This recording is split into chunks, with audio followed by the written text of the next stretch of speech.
Today, we're taking a hard look at electronic health records, or EHRs. They're often hyped as healthcare's silver bullet, but in reality, they're a lot more complex. So, you've probably seen your doctor typing away during a doctor's visit. That is an EHR in action. It's meant to streamline everything, but it comes with its own set of problems. So, the EHR database is sort of like a master digital library, right? It sounds great in theory, but in practice, it can sometimes contain incomplete, inconsistent, sometimes even inaccurate data.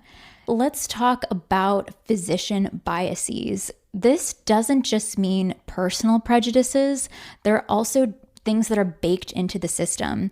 For example, studies often show that women's pain is often underestimated compared to men's.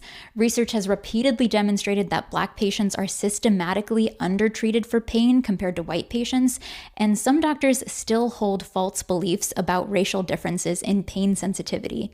But it doesn't stop there.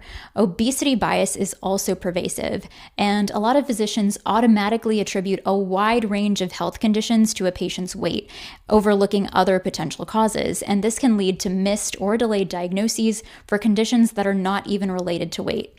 So in EHRs, we might see an overemphasis on things like BMI and an underinvestigation of other health concerns for patients who present with obesity.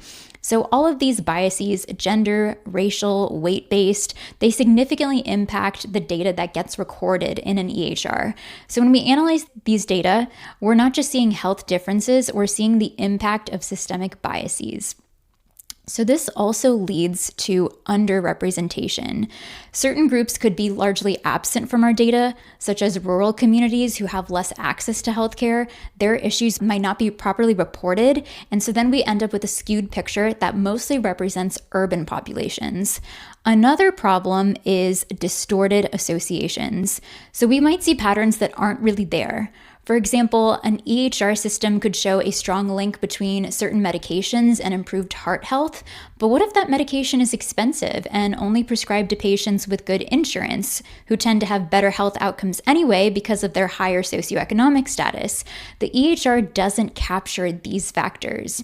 And so this leads to inaccurate prevalence estimates. We might think we know how common a condition is, but we could be way off.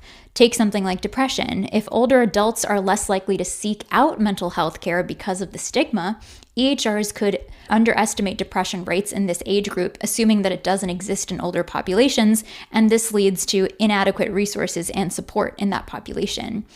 So overall, researchers are trying to address some of these challenges. EHRs have potential, but they're definitely not a cure-all by any means. And so we need to approach EHR data with a critical eye, always questioning what could be missing or misrepresented. Behind every data point is a real person, and a lot of real people could be missing from our data entirely. And it's only by keeping these limitations in mind that we can use EHRs to actually improve healthcare, not just people who are already well represented in the system.